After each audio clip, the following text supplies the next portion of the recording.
Okay, in this video, I'm going to answer the question, can we conduct activities in other states? And the answer is, from an IRS perspective, yes, you can. The IRS really doesn't care so much about, which state you're conducting your business in.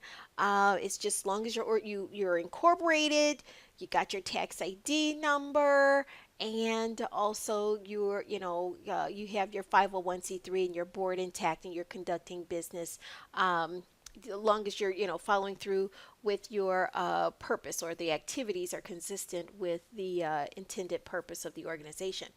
But when it comes to the state, the state laws require that, typically you have to register to conduct business in each state. I mean, most states don't want you just come in and conducting business without being registered. So you have two options.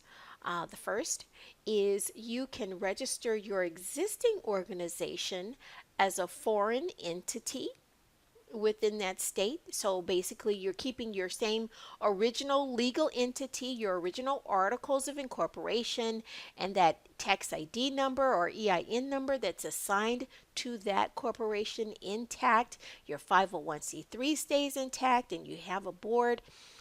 But what you're doing is you're taking that entity and you're registering it to do business in another state. Okay. Now, kind of see it like an individual who's born or having a legal entity within their state, and having their EIN, which is like a social security number. So it's kind of like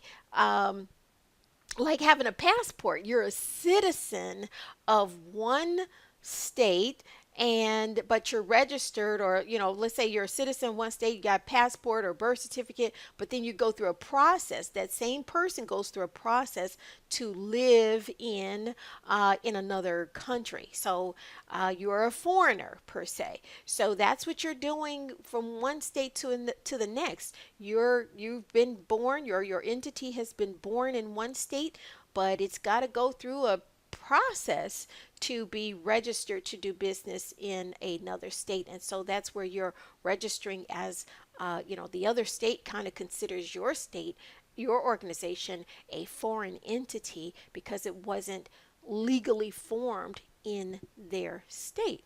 All right. And you can do that. You can take your one corporation and register it to do business in as many states as you like. The key thing is that each state requires that you have a registered agent in their state.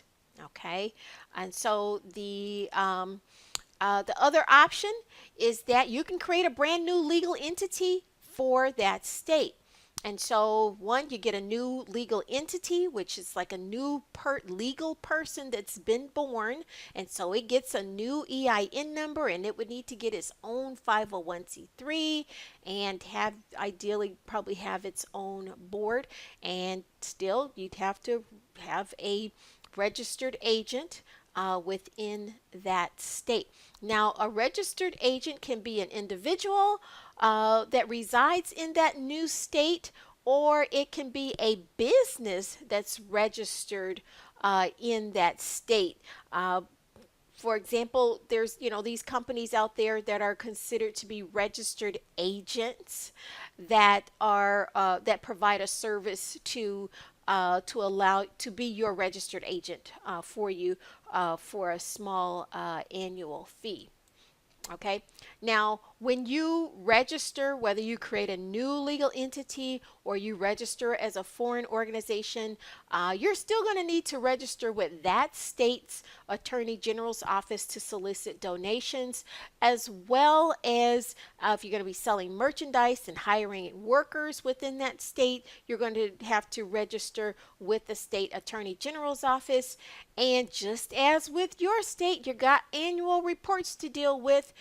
You've got to file your documents with the Secretary of State to keep either that new entity active or either that foreign registration active, and then your annual reports that you file with the State Attorney General's office, if that's applicable to your organization or based on your type of organization, whatever the rules are within that state.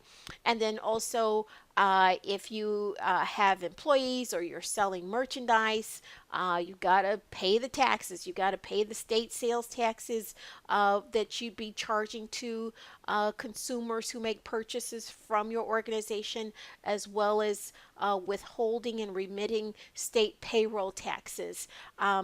And the like. And there's more rules. Anything else that's involved within you conducting business in that state, you got to follow all the rules that may apply. Okay. I hope this information was helpful. Now, if you have a question, please leave it in the comments. And if you'd like to get more tips, be sure to subscribe to our channel. At Whitfield and Associates, we're here to help you get organized, get in compliance, and get control of your finances. So be sure to visit our website at churchcpa.com. Thank you and have a blessed day.